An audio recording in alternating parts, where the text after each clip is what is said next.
You're getting out of the car. Tell me why she's getting out the car. Step out. I'm not getting out. Shit. Joel here with Bodycam Breakdown TV. Today's footage comes from Crime Time Cam. If you want to watch the original video without my commentary or breakdown, I'll have the full footage linked below so you can watch it start to finish. What begins as a routine traffic stop over a vehicle with a broken taillight quickly leads officers into a situation that demands closer attention, and we'll break down the decisions and actions that shape what happens next. The breakdown starts now. Hey,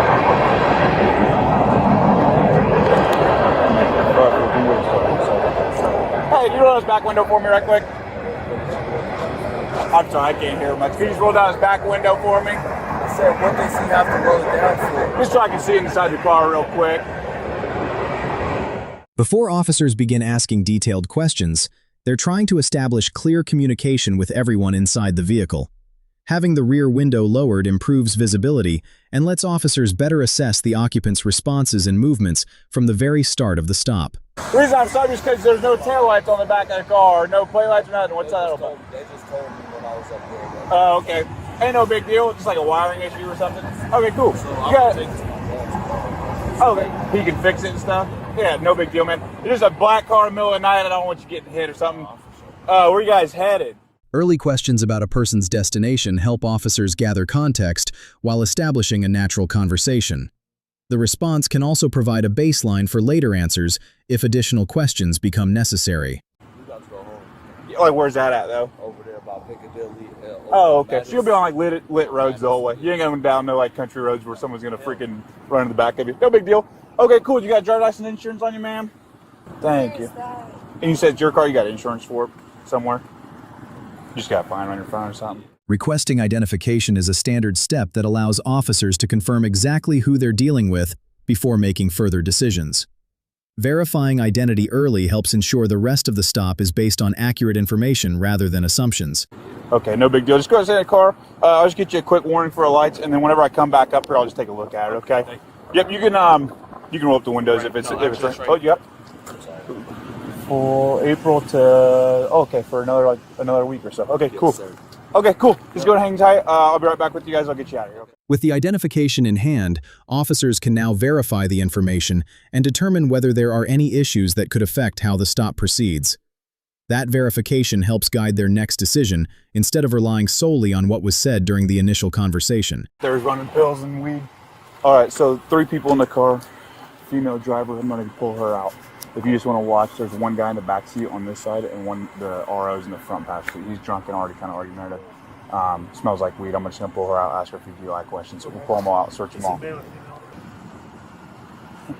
The odor of marijuana shifts the officer's attention from a simple traffic stop to determining who may be connected to it. Speaking with one occupant at a time helps isolate individual responses and gives officers a clearer basis for deciding how to proceed with the rest of the vehicle. Hello. Hi, you just want to come back here real quick? I'll get you this paperwork and get you guys out of here. I gotta get out? Yeah. For the paperwork? Yeah. Bro, just tell the truth. What are y'all doing? That doesn't make sense. Just come on back here. I'll give you the paperwork and then I'm going to go over a few things and we'll get you guys out of here, okay? The driver's hesitation is subtle, but officers pay attention to delays just as much as immediate compliance. Even brief reluctance can influence how they approach the next step, because it affects the pace of the stop and how much verbal direction may be needed before moving forward. You're going to tell the truth and then Why do I have to get out? Like, what's going on? Because I'm asking tell you her to. why she's stepping out, then she's going to apply. I mean, Usually that's what I started with. Yeah, usually. It all makes sense when I talk to you. Why she's getting out, then she's going to comply.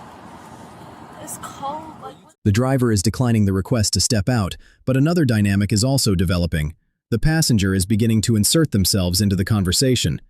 When multiple occupants speak at once, it becomes harder for officers to communicate clearly and keep the encounter focused, which is why they'll often work to address one person at a time. Tell her why she's getting out, then she's going to comply. Because I'm going to investigate a few more things, okay? And I'm going to give you this paperwork.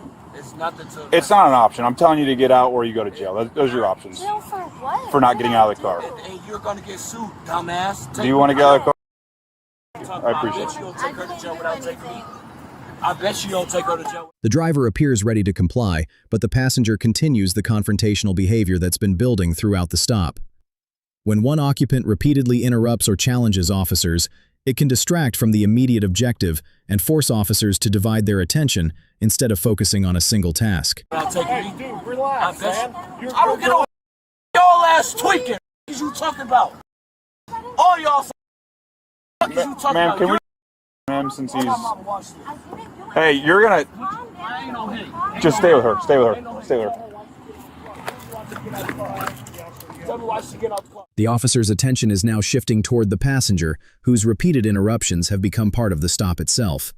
Redirecting their focus allows them to address the source of the disruption directly before continuing with the rest of their investigation.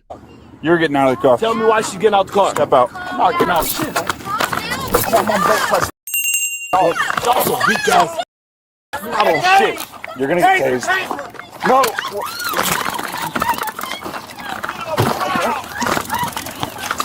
Get on your face. Get on your face. At this point, officers have transitioned from verbal direction to gaining physical control of the situation. Although the footage doesn't clearly show the device itself, you can hear officers announce, "Taser," and hear a deployment, which is a standard warning intended to alert everyone nearby before it's used. Flip him towards you, Adam. We're fine. Keep her. Just get his fucking head. Y'all soft as hell. Watch the back seat. Watch her in the back seat. The stop ended with officers taking the disorderly passenger into custody after the situation was brought under control. According to the available case information, the passenger was charged with resisting officers and booked into jail. No additional case details were provided regarding the driver or the rear seat passenger. One person's behavior can quickly shift an officer's priorities during a traffic stop, requiring attention to move from the original reason for the stop to the immediate disruption. What are your thoughts on how officers handled the passenger's actions during this encounter? Let me know in the comments below.